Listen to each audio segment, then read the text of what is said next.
1. A love story between two people of the same gender. A. Featured scripture text. 1 Samuel 18:3-4. Then Jonathan made a covenant with David, because he loved him as his own soul. And Jonathan stripped himself of the robe that was on him and gave it to David, and his armor, and even his sword and his bow and his belt. At 1. Jonathan stripped off his clothes and dressed David in his own robe and armor. It was not just a spiritual bond, but it became covenantal, for Jonathan made a covenant with David, because he loved him as his own soul. At 2. Here is the Bible bearing witness, a love story between two people of the same gender. At 3. David and Jonathan had the most remarkable friendship. It was so unique that many people have misunderstood it and made wrong interpretations about it. At 4. First of all, David and Jonathan did not have a homosexual relationship. It's sad to hear some people say that they had that wrong kind of relationship, because it's not true. At 5. It's clear that their relationship isn't a romantic type.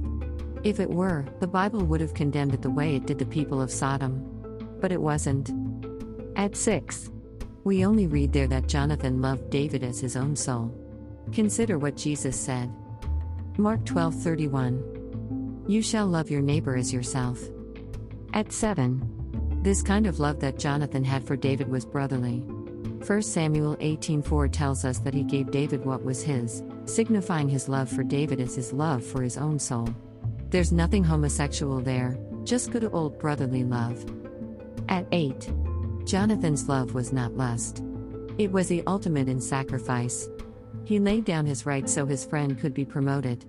He opposed his father's self-willed ambition and instead affirmed that David should be the true king. Jonathan showed us all how to be a true friend. At 9. Again, at Jonathan's funeral, David declares that he loved Jonathan more than any woman. 2 Samuel 1:26. I grieve for you, my brother Jonathan, how dear you were to me. How wonderful was your love for me, better even than the love of women. At 10.